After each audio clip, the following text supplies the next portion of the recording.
ನಮಸ್ಕಾರ, ನೀವು ನೋಡ್ತಾ ಇದ್ದೀರಿ ಪಬ್ಲಿಕ್ ನೆಕ್ಸ್ಟ್. ನಾನು ನಿಮ್ಮ ನಾಗರಾಜ್. ವಿಶೇಷ ಕಾರ್ಯಕ್ರಮಕ್ಕೆ ಸ್ವಾಗತ. ದೇವೇಗೌಡರಿಗೆ ಬನ್ನಿ ಅಂತ ಅಡ್ವಾಣಿ ಅವರಿಗೆ ಬರಬೇಡಿ ಅನ್ನೋದು ಎಷ್ಟರ ಮಟ್ಟಿಗೆ ಸರಿ? ಅಯೋಧ್ಯೆ ರಾಮ ಮಂದಿರ ಉದ್ಘಾಟನೆಗೂ ಮುನ್ನ LK ಅಡ್ವಾಣಿ ಅವರಿಗೆ ಮತ್ತೆ ಅಗೌರವ. ವಿಶ್ಲೇಷಣೆ Channaveera Sagaranal, political bureau head, public next.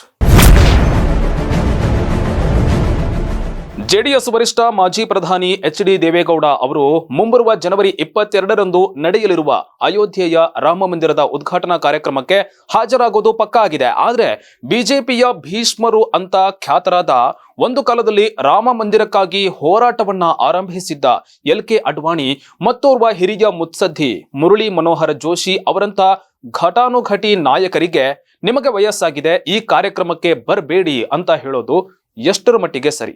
ಮಾಜಿ ಪ್ರಧಾನಿ HD ದೇವೇಗೌಡ ಅವರಿಗೆ ಅವರ ದೆಹಲಿ ನಿವಾಸಕ್ಕೆ ತೆರಳಿ ಆಮಂತ್ರಿಸಿದ ರಾಮ ಮಂದಿರ ಟ್ರಸ್ಟ್ನ ಮಹಾಪ್ರಧಾನ ಕಾರ್ಯದರ್ಶಿ ಚಂಪತ್ರಾಯಿ ಅವರೇ, ಅಡ್ವಾಣಿ ಅವರ ವಿಷಯದಲ್ಲಿ ಯಾಕೆ ಹೀಗೆ ಮಾತನಾಡಿದ್ರು ಅಂತ ಹಲವರು ಪ್ರಶ್ನೆ ಮಾಡುವಂತಾಗಿದೆ. ಯಾರಾದರೂ ಕಾರ್ಯಕ್ರಮಕ್ಕೆ ಆಮಂತ್ರಣ ಕೊಡುವವರು ನಿಮಗೆ ವಯಸ್ಸಾಗಿದೆ ಬರಬೇಡಿ ಅಂತ ಹೇಳಬಹುದೇ? ಇದು ಕೂಡ LK ಅಡ್ವಾಣಿ ಅವರಂತಹ ಹಿರಿಯ ನಾಯಕರಿಗೆ ಮಾಡಿದ ಅವಮಾನವೇ ಸರಿ. ಇನ್ನು 2014ರಲ್ಲಿ ನರೇಂದ್ರ ಮೋದಿ ಅವರು ಮೊದಲ ಬಾರಿಗೆ ಈ ದೇಶದ ಪ್ರಧಾನಿ ಪಟ್ಟಕ್ಕೆ ಏರಿದ ಸಂದರ್ಭದಲ್ಲಿ ಸಾರ್ವಜನಿಕ ಸಮಾರಂಭವೊಂದರ ವೇದಿಕೆ ಮೇಲೆ ಆಸೀನರಾಗಿದ್ದ ಹಿರಿಯ ನಾಯಕ ಮಾಜಿ ಉಪ ಪ್ರಧಾನಿ LK ಅಡ್ವಾಣಿ ಅವರನ್ನ ನೋಡಿಯೂ ನೋಡದಂತೆ ಮುಂದೆ ಸಾಗುವ ಮೂಲಕ ಅವಮಾನ ಮಾಡಿದ್ರು. LK ಅಡ್ವಾಣಿ ಅವರು 2 ಬಾರಿ ಪ್ರಧಾನಿ ನರೇಂದ್ರ ಮೋದಿ ಅವರಿಗೆ ತಮ್ಮ 2 ಕೈಗಳನ್ನ ಜೋಡಿಸಿ ನಮಸ್ಕಾರ ಮಾಡಿದ್ರು.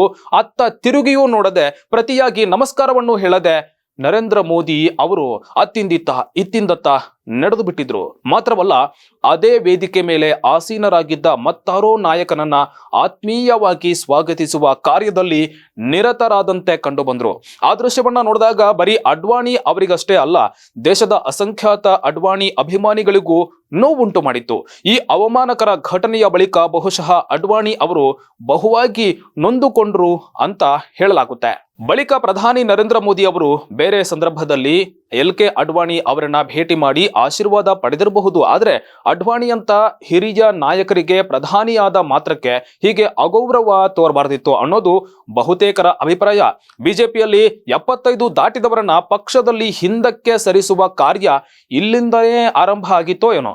ಸದ್ಯ LK ಅಡ್ವಾಣಿ ಅವರಿಗೆ 96, ಮುರಳಿ ಮನೋಹರ್ ಜೋಶಿ ಅವರಿಗೆ 90 ವರ್ಷ ಇರಬಹುದು. ಹಾಗಂತ ನಿಮಗೆ ವಯಸ್ಸಾಗಿದೆ, ಅದೇ ಕಾರಣಕ್ಕೆ ಆರೋಗ್ಯದ ದೃಷ್ಟಿಯಿಂದ ನಿಮ್ಮನ್ನ ಕಾರ್ಯಕ್ರಮಕ್ಕೆ ಆಹ್ವಾನ ಮಾಡ್ತಾ ಇಲ್ಲ ಅಂತ ನೇರವಾಗಿ ಹೇಳೋದು ಇದು ಯಾವ ಸಂಸ್ಕೃತಿ? ಹಾಗಾದ್ರೆ 90ರ ಆಸುಪಾಸಿನಲ್ಲಿ ಇರತಕ್ಕಂತ ಮಾಜಿ ಪ್ರಧಾನಿ ದೇವೇಗೌಡರಿಗೆ ವಯಸ್ಸಾಗಿಲ್ವೇ?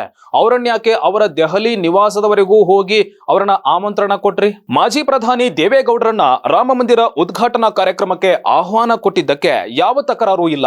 ಆದ್ರೆ ಬಿಜೆಪಿಗೆ ಅಡಿಪಾಯ ಹಾಕಿದ ಮತ್ತು ಬಿಜೆಪಿಯ ಉಕ್ಕಿನ ಮನುಷ್ಯ ಅಂತೆ ಕರೆಯಲಾಗುವ ರಥಯಾತ್ರೆ ಅಧಿರಥ ನಾಯಕನನ್ನೇ ರಾಮ ಮಂದಿರ ಉದ್ಘಾಟನೆಗೆ ಕೈ ಬಿಡೋದು ಪ್ರಧಾನಿಯೂ ಸೇರಿದಂತೆ ರಾಮ ಮಂದಿರ ಟ್ರಸ್ಟ್ನವರಿಗೆ ಶೋಭೆ ತರುವಂತದ್ದಲ್ಲ. ಇದು ಇವತ್ತಿನ ವಿಶೇಷ. ಮತ್ತೊಂದು ವಿಶೇಷ ಕಾರ್ಯಕ್ರಮದ ಜೊತೆಗೆ ನಿಮ್ಮ ಮುಂದೆ ಹಾಜರಾಗ್ತೀನಿ. ಅಲ್ಲಿವರೆಗೂ ನೋಡ್ತಾ ಇರಿ ಪಬ್ಲಿಕ್ ನೆಕ್ಸ್ಟ್.